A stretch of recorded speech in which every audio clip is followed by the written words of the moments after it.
Attention seniors, want to leave your mark before you graduate? Here's how. Check out Project Pawprint on Facebook, Twitter, and Instagram, or come see people this week in front of the William Pitt Union. They'll show you how you can leave a mark that'll last forever.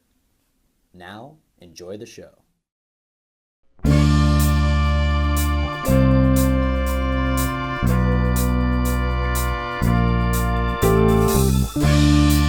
Coming to you live from the bottom of the tallest educational building in the Western Hemisphere, it's Pitt Tonight!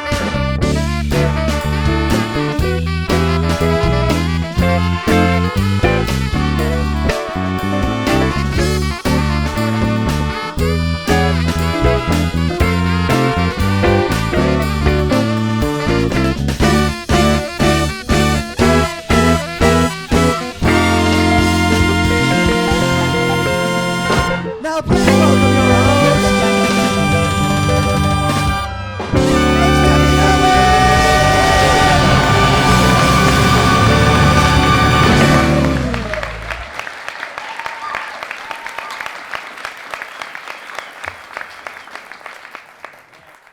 Man, welcome to Pitt Tonight. Hey, before we start the show, there's one thing I really just need to get off my chest. I worked really hard on this show, and I would really, really appreciate it if everyone would just stop calling me Jesse or Wiener. It's not funny. It's kind of funny. It's not my name, and it frankly just hurts my feelings. I go to a party and they say, "Hey, there's the Pitt Tonight host, Jesse Irwin," but they hear Jesse Irwiner, and it hurts. It really hurts.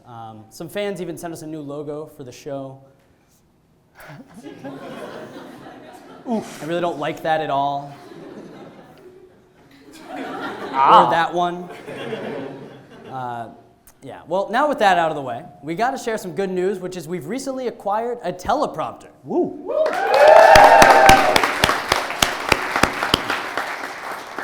We bought it used, but we were told that it should function perfectly, dong turd. I know, I'm excited about it too. Tonight we have a very special episode for you guys. Now, this is the 4th episode, and like the 4th murder, we're really not sure if we can stop now. Why would you? It's going to be a great episode. Our musical guest is rapper and Pitt student Kenny Greene.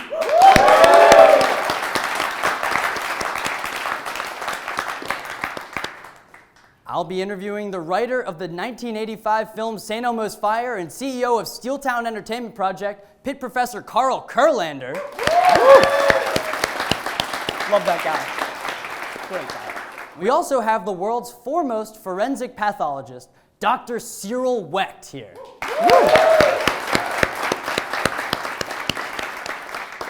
He's a doctor whose patients are all dead. I'll ask him how he does it. We've got some great stuff in store for you this evening. You're going to love it. You're going to love it. Let's get to the news, though. Pitt basketball recently hired head coach Kevin Stallings amid clamor over administrators swapping favors for jobs, which might explain why Stallings kept calling AD Scott Barnes my master during the press conference. But really, fans are just annoyed that Pitt didn't go with a sexy pick at head coach. And I agree. I think the team would have been much more motivated if the person jumping up and down on the sidelines was Pamela Anderson. I'd go to the games. In international news, the Duchess of Cambridge reportedly said that Queen Elizabeth is a heavily doting grandmother. And folks, this story warms my heart. It's so great that somebody's finally paying attention to those kids. Thank goodness. Yeah, this week, an American Airlines pilot was arrested after failing a breathalyzer test. His family was embarrassed. I mean, imagine having a son that works for American Airlines. Low blow. Yeah, but hey, before we judge, we don't know what's going on in this pilot's life. I mean, maybe he was under a lot of cabin pressure. Maybe he was dealing with a lot of emotional baggage fees. Maybe his wife had a layover with another man. We don't know. We just don't know. Psst, this is your captain speaking. Why'd she leave me?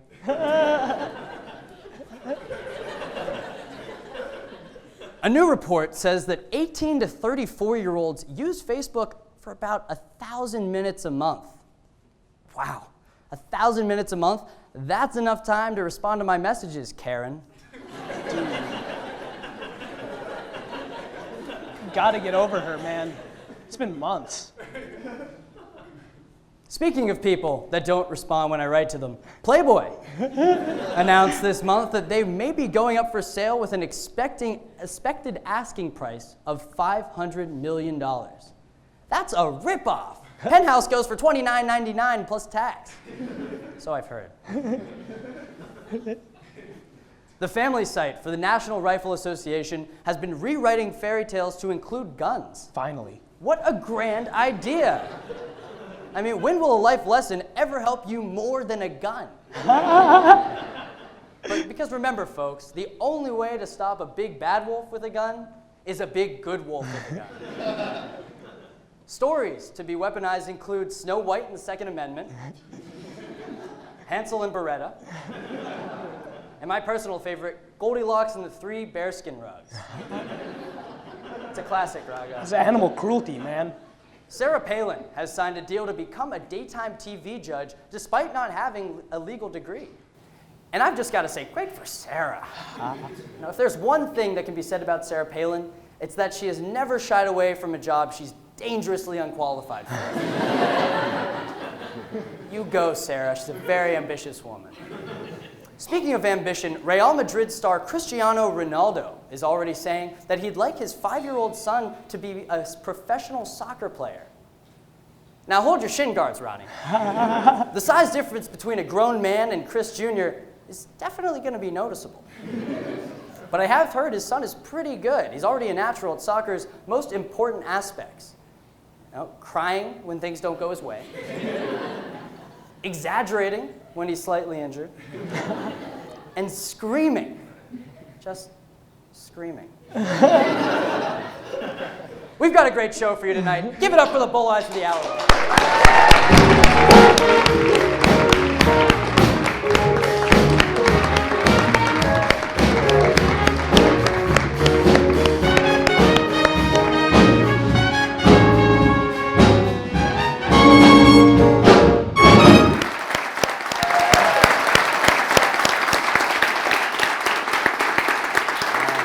Raga, how you been, man? Pretty solid, just chilling, doing my thing. So after last episode, you and I went to my apartment and we worked on a project due the following morning.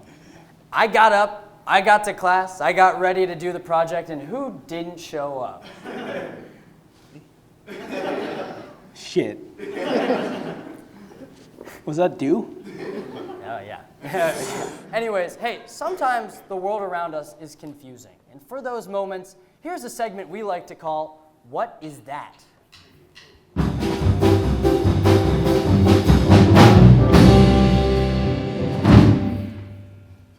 An everything bagel. What is that? It can't possibly have everything on it, right? Everything is a lot of things. I mean, it's like everything. There's no Toyotas on there, right? Because that's a thing. Actually, on a scale from everything to nothing, I think it's probably closer to nothing at bagel. Stay-at-home dad. What is that? That's oddly specific. And aren't all dads sometimes stay-at-home dads? For 8 hours a night, my father was a stay-at-home dad. Then he was a stay-at-work dad. One time, he was a stay-at-the-casino on my birthday dad. And it sounds legally restrictive. It does, like a house arrest dad. It sounds like he's a stay-at-home and 50 feet away from elementary school's dad. It actually sounds kind of mean. Stay at home, Dad. You did your job. Soft rock. What is that? Is it like an igneous rock? Or a sedimentary rock? You ever been hit by a soft rock? Still hurts. Ever try going soft rock climbing? Yeah. Prepare to hit soft rock bottom. You think you're gonna ever find a friend that wants to play soft rock, paper, and scissors with you? Well, good luck. And if you do, it's probably the same friend that loved watching Fast and Furious 7 with Dwayne the Soft Rock Johnson. Stop trying to soft rock the boat for no reason and go back to eating your soft Rocky Road ice cream. Soft Rocky Balboa, bitch. Get him. Oof. That didn't even make any sense. Never liked Cat Stevens. Finally, sweatshirts. What is that? During an exam, isn't every shirt a sweatshirt? Does that mean that sweatshirts are just the only honest shirts out there? Every other shirt is just lying. T-shirts aren't soaked in tea. So why don't we label everything for their sweat? We don't have sweat jeans. I don't wear a sweat hat. I don't run on the sweat mill. By this logic, athletes should be called sweat people. We need to start calling sweatshirts what they really are. Circumcised hoodies. We'll be right back with Dr. Cyril Wecht. Woo!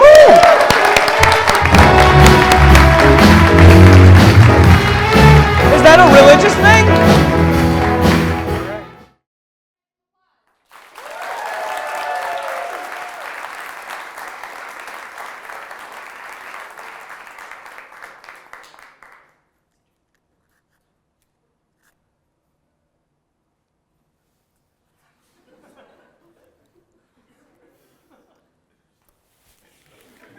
Welcome back to Pitt Tonight. Our next guest is the world's foremost pathologist. He's performed over 14,000 autopsies in his career and consulted on high-profile deaths such as Elvis Presley, John Benet Ramsey, and John F. Kennedy. Please welcome our next guest, Dr. Cyril Wecht. Thank you so much for coming on. Here, come around here. Right over here, we got a seat. Yep, right here.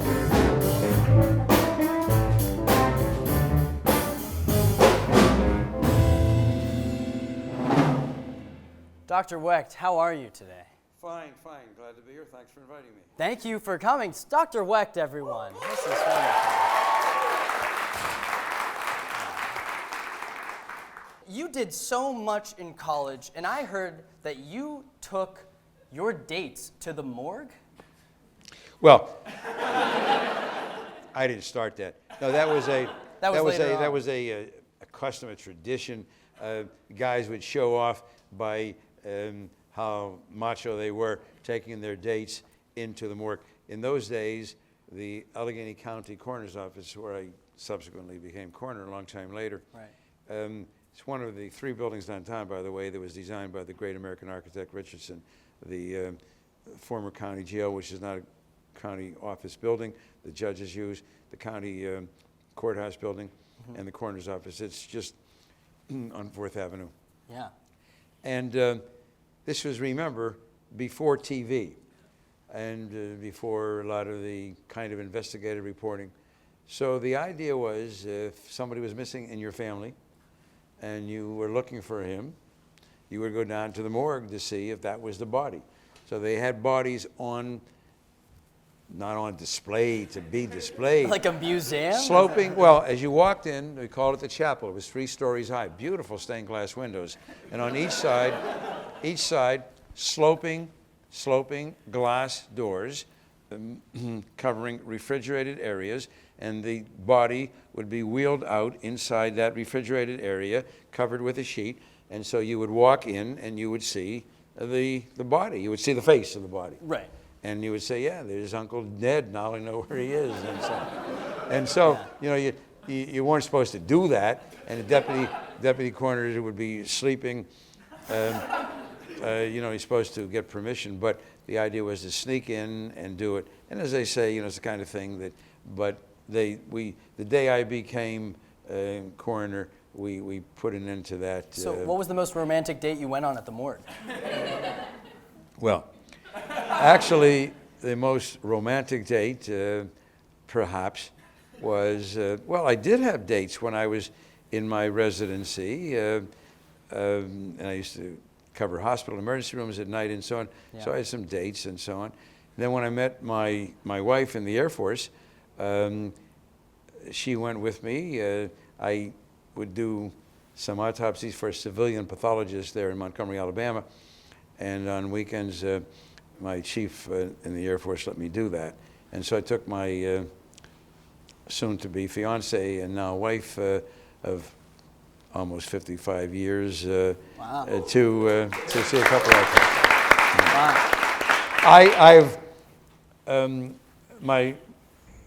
my grandchildren, a couple of them are interested in pre-med, and my one of my granddaughters, she helped me on an autopsy already. I did a private autopsy down in Florida, and it was very, very exciting. I mean, I do my autopsies just down the road here at Carlow University. By the way, I'm up to 20,000. You better update your script. 20,000. You said 14,000. Oh, no, that was 20,000 Kara autopsies. too. I don't know. Just kidding. Sorry, Kara. No, so, I mean, was that, so athletes, right? If you have a son and you're a hockey player and you say to your son, well, you know, I'd like you to be a hockey player because I love hockey. He might not go into it, but there's more than likely chance he will do that. Is that something where your family, did you pressure them and be like check this body out? You like bring bodies home and be like, No, look what I did at work today. No, I always encouraged my kids in whatever they chose, but we've been very fortunate, but they chose what they want to do. Yeah. And the one went into law. He's now a state Supreme Court justice. Absolutely. And then second son is a neurosurgeon up here at UPMC. My third son is head of our Institute of Forensic Science and Law, named after me at Duquesne University.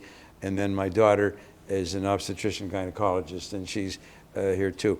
And then the grandchildren, no, we encourage them. One of my grandsons started off pre-med, decided it really wasn't a cup of tea. He's now psychology and criminal justice and enjoying it much more. So you got to let kids do what they want to do. For me, I was an only child. My parents came from Europe. My father, and it was very, very, very typical Jewish parents from Europe, to be independent, and because of a lot of the things that were closed at Jews and so on, to be a doctor. So from the time I was a baby, and I don't remember this, my father told me I was going to be a doctor. I was going to be a doctor. And so you're like, living patients are good. I never, as I say, it never occurred to me anything else. So I just went on and pre-med, and that was it. And then, as I've said already, began to develop this interest in legal medicine, which I enjoy very much. The interface and all the things from murder to medical malpractice. Yeah. All kinds of fantastic cases. I wish we had time to talk about some of those kinds of cases. But the very famous, infamous, controversial cases that I've been involved in, go back to John F. Kennedy, Robert F. Kennedy, Mary Jo Kopechne involving Senator Ted Kennedy, and then on Secretary of Commerce Ron Brown, Vincent Foster, the White House aide, and then Elvis Presley, Tammy Wynette, Sonny Von Bulow. So you did a lot of these consultations. Yeah. Do you have a favorite one that you worked on, consulted? Well, not a celebrity. People always ask me about my favorite ones, and I've written about many of these. I have 8 books out there, public consumption on these cases. I don't have a favorite. The case that's most important in my life, because it is not only the first one that I became involved with, but it is one that continues to this day, in which I am actively involved, and that is the assassination of President John F. Kennedy. And I hope you all get into this, and you'll come to know, ask your parents and your grandparents, and I'll bet you that if you do a poll among all of you and report back, I'll bet you that 2/3 to 3/4 will come back with the same answer, that the Warren Commission report is bullshit. And how do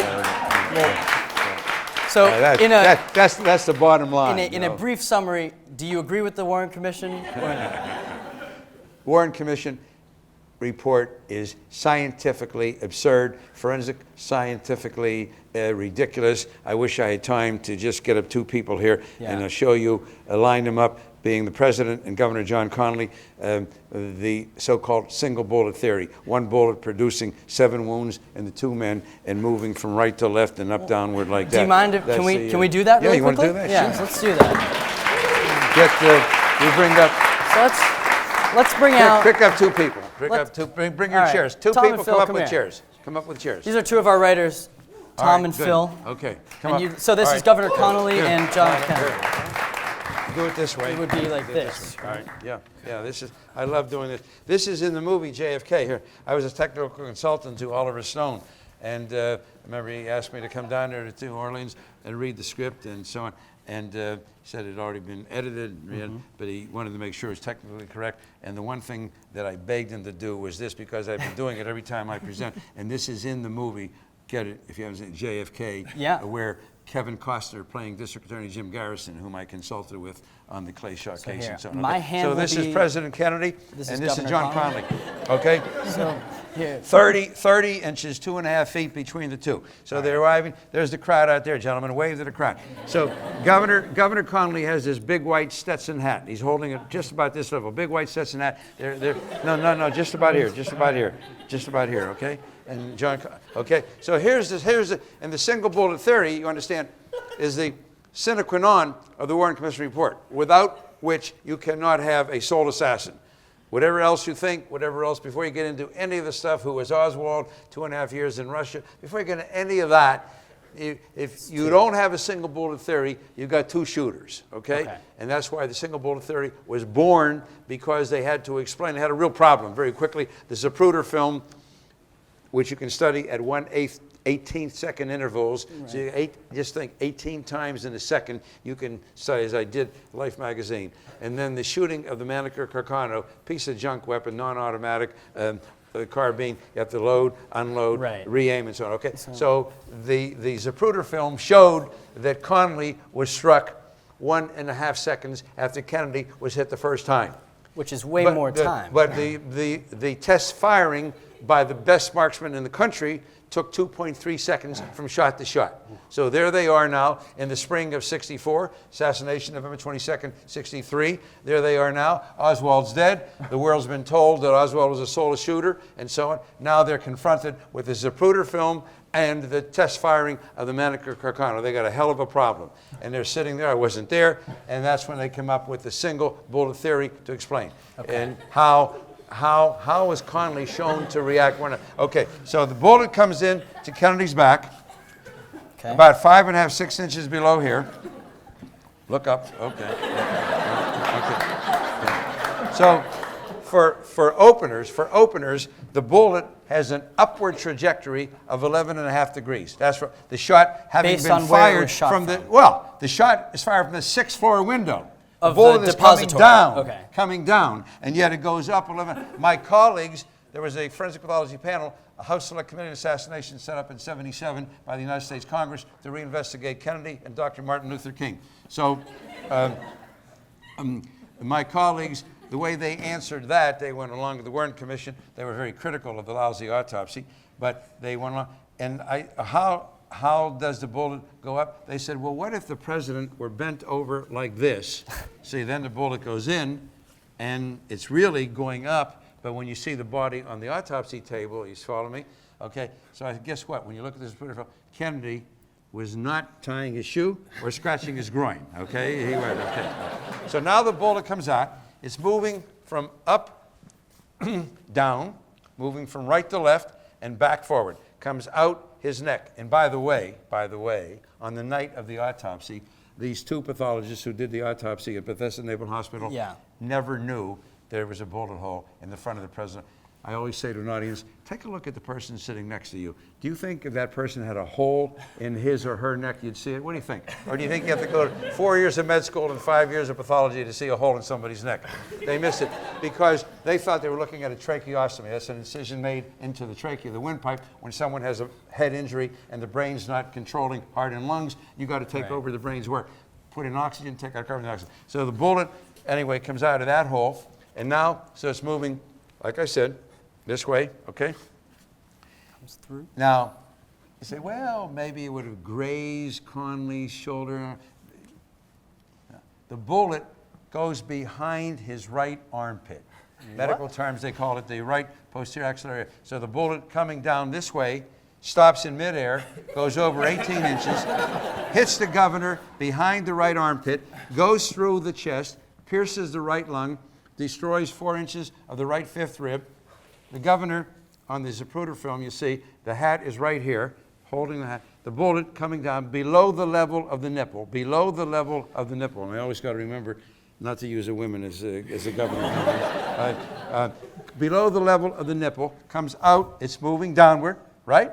It comes, it hooks up and around goes into the back of the wrist, shatters the radius, 1 or 2 bones from the elbow to the wrist, exits from the front of the wrist, and then proceeds downward into his left thigh. So that is the single bullet theory. Okay? Thank you, guys. Thank you. Thank you. Well, that is very cool. And what I would say to that is, how do they? So this is Chief Justice Earl Warren who headed this commission. Yes, yeah. He reluctantly, President Johnson, just forced him to do it. Essentially, wanted the prestige of the Chief Justice. The Chief Justice attendance rate was very low, about 25-30%. Yeah. Very busy man. The 2 U.S. senators and the 2 congressmen, similarly, very busy with their congressional duties. This is ironic, and this I don't want to get into. You could invite me back another time for the whole JFK thing, but just no you don't understand. The person who was appointed to the Warren Commission, who had the highest attendance rate almost always, and who really controlled the show, Allen Dulles, had been the director of the CIA, whom John Kennedy removed as head of the CIA when Allen Dulles went ahead with the Bay of Pigs. You know about the Bay of Pigs fiasco? Yes. Invasion of Cuba and so on. Kennedy was so pissed off. He had a piece of paper talking with the Senate Majority Leader, and this is recorded, by the way. He tore it up like this, you know, what you do with a piece of paper and so on.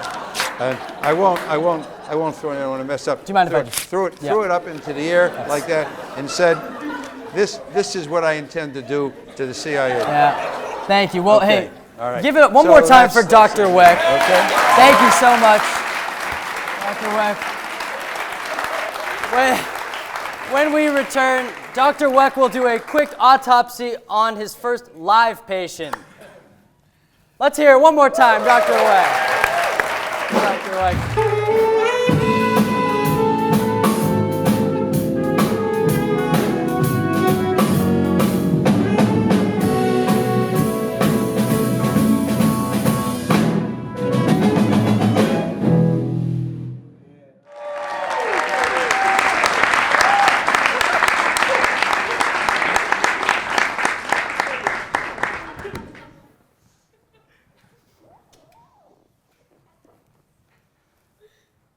Well, we're back here on Pitt Tonight, and I'd like to bring out Dr. Cyril Wecht one more time to show us how he goes about doing his autopsies. Dr. Wecht.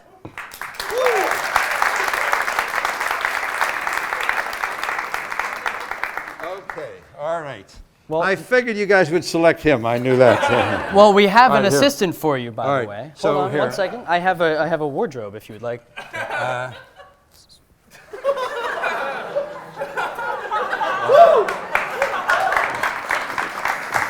And you have an assistant, Holly. Can you come out here, please? So,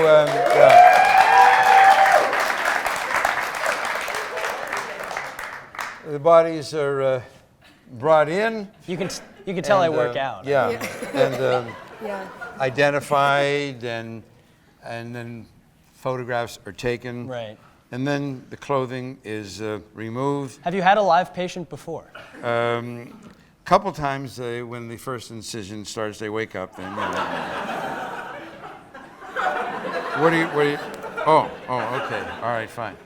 And then placed on the table in this supine position, and you begin then to describe. And start off with things that are abnormal, gunshot wounds, stab wounds, Stickers motor on the nipple. vehicular. Yeah, that's right. Well, stickers on nipple is very common. ECG pads, people who have been worked on by the EMTs, often, you know, a tube coming out of the mouth, a trach tube here, ECG pads here, and wires here, Right. and so on. And when there's nice underwear like this, we argue about who's going to get it, and so on. and then, you know, and then we're very fair and terms of distributing jewelry and money and things like that. This watch was $5 from Target, so you can fight over that with your... Yeah. All right, so after all that is done and photographs are made, and if it's a case that is something other than natural death, we'll have a state trooper or a detective from the county. I do autopsies for 4 counties around here in southwestern Pennsylvania: Armstrong, Greene, Fayette, and Westmoreland. I did 456 autopsies last year. And by the way, on a serious note, more than 250 of those 456 were drug-related deaths. This is what's going on in America, drug-related deaths. Yeah, unbelievable. So I have a question for you. Yeah. So hypothetically, if you, based off of the bodies you've seen, the 20,000 plus bodies you've seen, if you Have I seen better looking bodies than yours?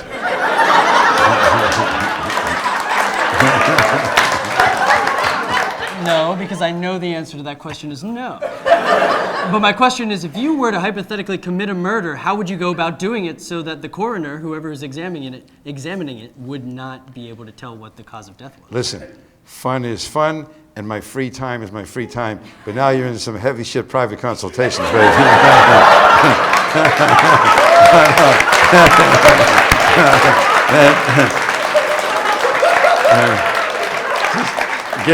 Get the phone number in the book, and give me a call. I'll give you a call. Yeah. All right. So the first incision, I have an autopsy technician who works with me. The first incision, and I won't really, I won't do this because we needed somebody bald like me. Make an incision from behind one ear around the top of the scalp to behind the other ear. Oh, delightful. Through the scalp. Then you reflect the front part of the scalp forward and the back part rearward. And now you have exposed the top Pretty much of everything. I mean, that's... cranium. Yeah. Well, on you, before we get inside, that's pretty much everything, I guess, in the brain, right? But anyway, all right, then you take an electric saw and you saw off the calvarium. That's the name of the top of the skull, calvarium. And we circular, and you remove that skull cap, and now you have access to the brain, its coverings, the 12 cranial nerves that come off the brain, and so on. You take the brain out then, and you examine it. Okay. So that's the first incision. I always start with the head first. So bitemporal scalp, and then remove the calvarium by means of an electric saw, take out the brain. The next incision, and this one I can mark you up a little bit. Okay. We start off here in front of the shoulder, and this is called the Y-shaped thoraco-abdominal incision because it's Y-shaped, like this. So I noticed you picked the red marker. Is there any reason? Oh! Okay. So now I can feel that. You can feel that. Okay. Now cut through the skin and the subcutaneous tissue, and you lift this portion up and these two portions back, dissecting underneath, and then you have the sternum, the breastbone here. Right. Once you remove the sternum with an electric saw, cutters. Just now, to emphasize. Yes, yeah. Then you have access to the lungs and the heart and nerves and vessels up here in the chest. And then you have the abdominal cavity down into the pelvis, and you have liver, stomach, intestines, pancreas, kidneys, adrenal glands, urinary bladder, prostate, and some people have testes too. I don't know about you.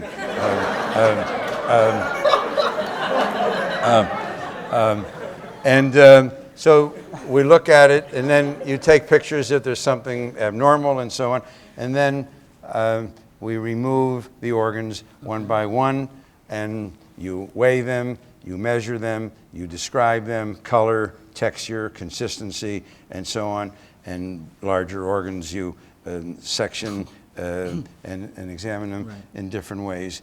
And you take small pieces and you keep them in formalin. Formalin is a fixative solution in a hospital. When a surgeon takes out an appendix or a gallbladder or a lung, he puts it in formalin, sends it down to the lab. Formalin is a fixative solution, and we keep small pieces in formalin to make slides, microscopic slides that will be prepared and given back to us to study. And the rest of the organs go back into a large bag placed inside the cavity. The body is sewn up and given to the funeral director or the deputy coroner. You get the idea? I do. Thank you so much, Yeah, Dr. okay, Wecht. all One right. more time, Dr. Cyril Wecht. There you go. Thank you very much. Okay. We'll be right back after Okay. this.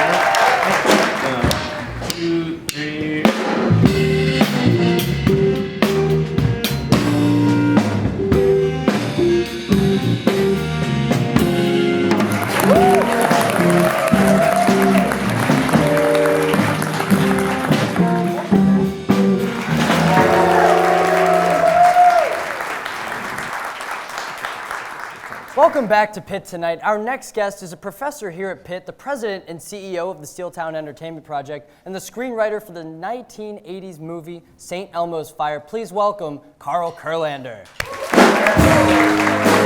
Hey, feels like it was just moments ago.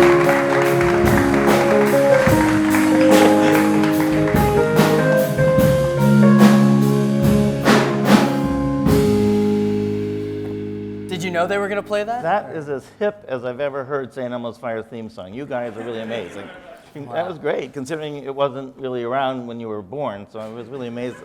Actually, the first time I heard it was about an hour ago. Oh. So, Carl, you and I go way back. Explain how we are connected. It is the oddest connection in the world, so, I guess to do that, I'd have to explain a little bit about how I ended up in Well, you Hollywood. were obsessed with this girl. Yeah, so I was over a summer job when I was 17. I was a bellhop at the St. Elmo Hotel, where I was this dashing kid in a candy cane suit and Yeah. a little bow tie. The whole thing. And there, at that St. Elmo Hotel, there was 13 waitresses, and there was this particular one waitress who always kind of fell behind in the dining room, and I would bus her out, and then she'd get behind again, and I'd Right. bus her, and she'd smile at me, and I'd bus faster, and Yeah. she gave me an iced tea, and I was suddenly in love, and she was great. So, and then what happened was, in a couple of weeks, she ended up, depending on who you believe, either quitting or getting fired, and from the St. Elmo Hotel. So I was a Duke at the time, and I did what anyone would probably do. I went back to my school, and I wrote an 18-page short story about how much I loved her, called, today they call this So stalking, creepy, I yeah. understand. And I mailed it to her. Right. And instead of calling the cops, which you probably should do today, she actually wrote me this beautiful letter back saying what a great writing style I had, and ignoring the fact that it was entirely about how much I loved her. putting that aside. And so I didn't get the girl, but I ended up going out to Hollywood based on that short story, and of course the girl we're talking about is your mother, Jesse.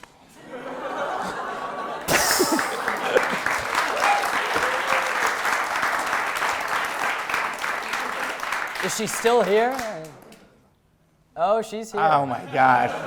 I am still embarrassed. She is here. She makes me nervous still, I have to tell you. She makes me nervous still, yeah. Mostly because I'm sitting here when you're taping the other shows and you have all these sex jokes and she's laughing, ha ha ha. I'm like, this is totally not appropriate. But And now that's more appropriate, because your whole family's here. yeah, sadly. So yeah, I married some other girl and I have a wonderful, sorry.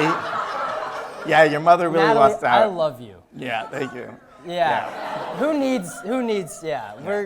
That's, When I have a it's a very wonderful- funny coincidence. No, yeah. And it's ended up resulting in a great relationship between you and I, where you have taught me how to go about approaching the entertainment industry, and I'm very grateful for Really, that. So Jesse? thank you. Because most of the time I feel like I'm saying, Jesse, please don't do that. And then you do it anyways. And But I learned, that's what right? No, I think. I am so proud of you. I have to tell you, and everybody, I teach at Pitt, and when I came back here from Hollywood, the weird thing is I never planned on coming back to Pittsburgh, but I had this freak job offer to come back and teach. And when I came back, my grandmother, when I went out to Hollywood, said, "Don't go out there, you're crazy, no one makes it." And I said, "I'm moving back to Pittsburgh." She said, "Stop coming back here, no, it's dying, you're crazy." So this was the craziest thing. I just thought I'd be here a year to teach, but I've loved teaching, and we've done a lot of film and television, and this show with the 70 kids working on it, it's just amazing. You're all terrific, so I Thank really you very compliment you on much. that. Thank you. And you made a TV show in college, too. Yeah, I actually made a... The dating game? Is that? The roommate game. The roommate it's game. a little more original than that, Jesse. So yeah, we had such questions. I only remember like one question, which was, what fruit was your roommate's sex life most like? And it was like a watermelon, a banana, and a kumquat. I did not write these answers, but yeah. So yeah, so I was lucky that I got out to Hollywood. But frankly, coming back here, I've been making movies with students. We made a movie about polio that ended up on the BBC, and now you're making this show, The Real Teens. Yeah, well, that's the thing. This all spun out into a nonprofit, and now we have. In the 90s, I did a television show that some of you may see in reruns called Saved by the Bell and the spin-offs, and they had a bunch of old guys like me writing for teenagers. Well, part of what we do in our nonprofit Steel Tone is we've trained these teenagers, and amazingly, they now have their own show, which will premiere Saturday on Fox. That's very exciting. And it's really amazing. They go to Google and they make these skits just like you. I tell them they're not funny, and then they're funny, and I'm amazed. So, but no, it's really exciting for your generation, and it's exciting. Yeah, so I'm a student of yours for the first time, and we're taking this Year of the Humanities class. It's based around the Year of the Humanities, which the Office of the Provost announced. Can you just explain what that is? Because that started to mean a lot to me since we started taking the class, and it didn't mean anything I saw before. Good, because just to remind you, we have a film due in like 2 weeks, and I'm terrified, but basically the students, including you, have been able to interview these amazing people who came from around the world, Fareed Zakaria, and the president of Wesleyan, and the president of Cornell, and talk to all these super smart people about how the humanities affects all of us. And but it's a hard movie to make because people don't really understand what the humanities are, and so. But Jesse, you better understand what the humanities are because it's due in 2 weeks, and we're supposed to show it to the provost, and I'm a little terrified. So. Yeah, well, it's been neat because I've really gained an appreciation for, and this is sort of where our film's taken it, but how the humanities interacts with STEM and not so much the battle, right? That's what we've kind of come to, and I really appreciate the fact that yesterday we interviewed a mathematician, and it was really neat to make those connections with him about comedy. We had that whole conversation. Yeah, you can have a conversation with a mathematician about comedy is a sign of how good of an interview you are. Yeah, that was, yeah. Oh, yeah, that's wonderful. Well, Carl, I want to talk to you about more things. Before we leave, I just want to say also, this is also sponsored by the Year of the Humanities, and you have done so much by bringing together so many different people from the universities who wouldn't talk. So you wouldn't have your Cyril Wecht. I learned more about forensic pathology than I ever wanted to know. Sounds like we might need a studio for that. Yeah, well, yes. The weird thing is, people know Fred Rogers, and Fred Rogers and QED started on the Pitt campus. And now, it's moved a few blocks down, but I really hope that the chancellor and everybody else here will realize that a studio can do amazing things, and you guys have proven that. So. Well, I'm with you. 100%. We have much more to talk to you about. We will be right back after this.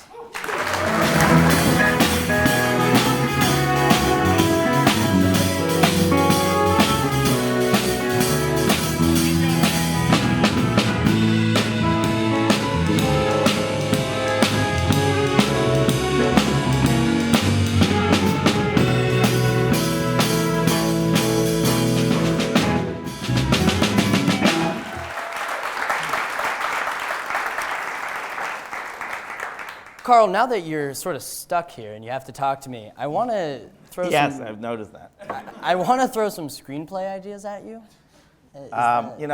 This is the thing I hate most, but, you've got me trapped, so... I just have one or two. I hope it's okay. I know everyone thinks they have a screenplay idea, but it's a lot harder than people think, and... you've been busy, it looks like, yeah. Just a tad. So I just want to run a few of these by you. First one would be good. One? Yeah. All right, well, let's start with one. We'll see. You're going to like this one. I'm sure I will. So my first one is, it's based on, just history a little bit. It's called Genghis Khan, the One Who Got Away. I admire the historical piece, but yeah, what else do you have there? I like that one. We've got Air Bud 8, The Farm Upstate. I think the world could use more Air Bud, but so I'd like to see that one, but I'm not sure. It's based on Old Yeller. I like this one. This is cool. Captain Hero, right? Here, I have a little blurb about it.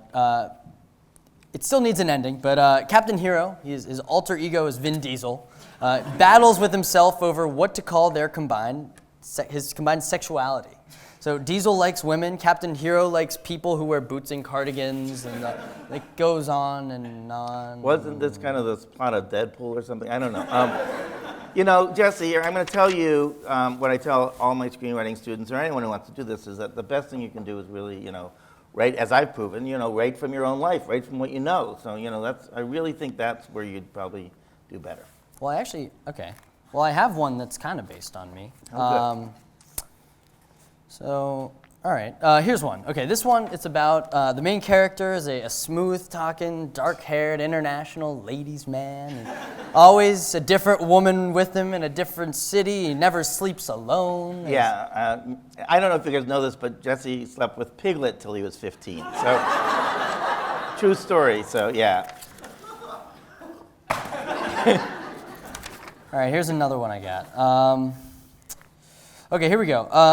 A massive supply of plutonium has gotten into the hands of Quebec separatists. The only person who can create a device powerful enough to stop them is a boy genius. Yeah. And at only 16, he's only, what? And this is based on you, right? Yeah. Again, Jesse, I know that it's been difficult because your sister Jilly went to Harvard and became a doctor, and here you are, a broadcasting major at Pitt. So, but really, you have to tell something that comes from your heart, and that's really true. Oh my gosh. Well, this is just not working out. We have another one, I believe, about, oh gosh, here's one on a star athlete. That's a good one. I don't know what you think about sports movies.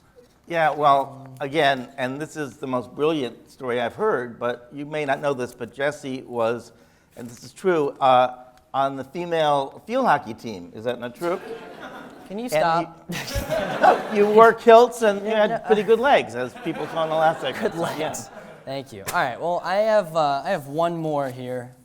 Thank God, by the way. Let's see if this one works. Where's the rest of it? Here it is. All right. Here it is. So this one is about a group of friends that have just graduated from college, and it's just about their adjustment to their post-school lives. And, you know, you're in the good direction here, I think. Right.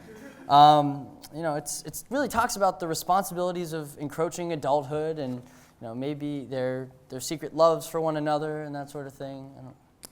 Is that I would go see that. I could see that. I could identify with that. So, yeah. This film is a prominent movie of the Brat Pack genre. Oh. So you're pitching me St. Elmo's Fire, is that what you're pitching? Yeah. I would say that it's probably time for a remake. Hey, I'd be all for that.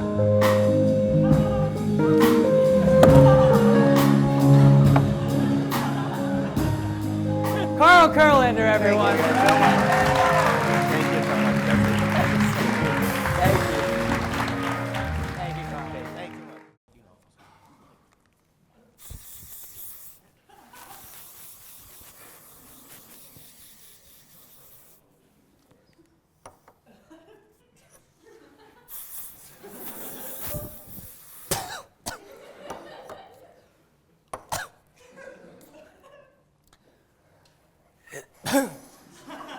His upcoming album, Chameleon, is dropping this August. Please welcome Kenny Greene and Trees.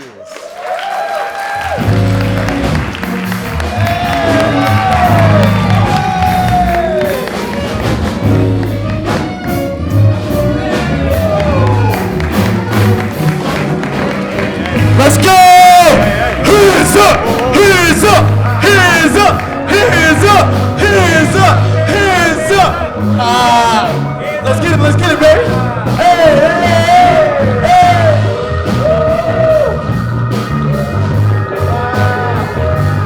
Let's get it! How's it going, everyone? How's it going? How's it going? Everybody good? Everybody good? Everybody good? Let's get it!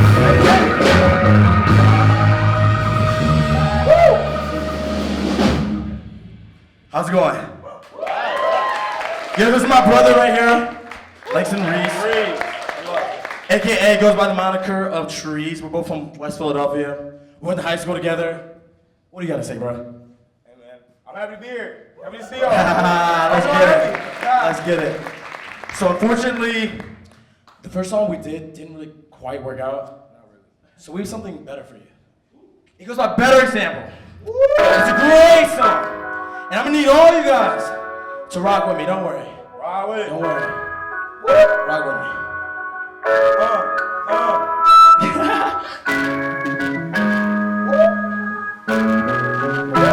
It goes like this.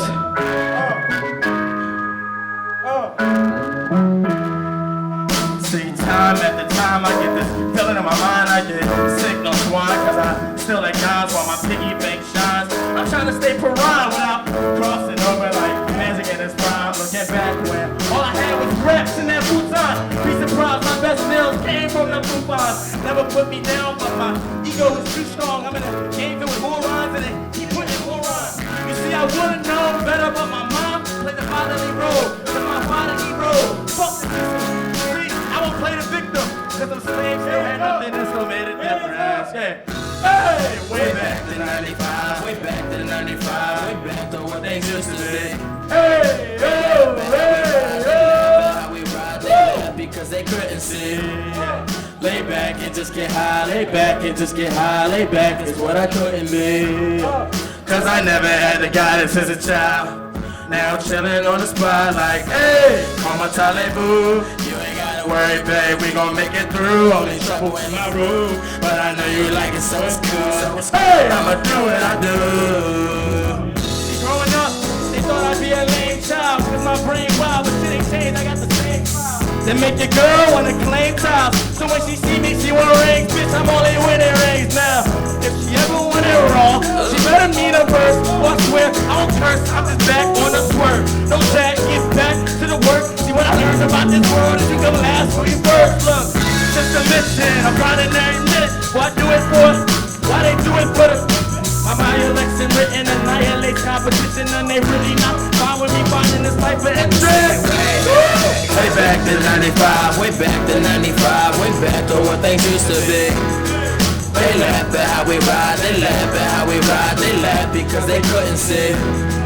Lay back and just get high, lay back and just get high, lay back is what I couldn't be. Cause I never had the guidance as a child.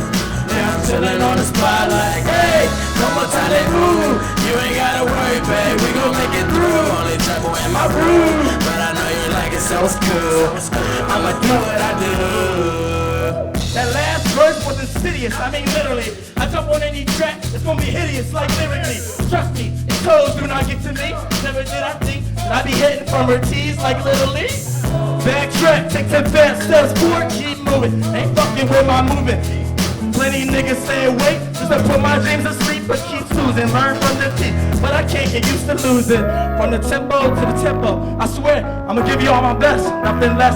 This is the cover, what's the issue? Don't ever ask where the or me went, cause I'ma just tell you he don't miss you. What? What? So what things used to be. What? Lay back and just get high, lay back and just get high, lay back is what I couldn't be. No, lay back and just get high, lay back and just get high, lay back is what I couldn't be. Cause I never had the guidance as a child. Now I'm chillin' on the spot like, hey, come on, taliboo. You ain't gotta worry, babe, we gon' make it through. Hey, hands up, hands up. I'ma do what I do. I'ma do what I do. I'ma do what I do. Yeah. I'ma do what I do, yeah. I'ma do what I do. Fuck that! Let's go! Let's go! Let's get it.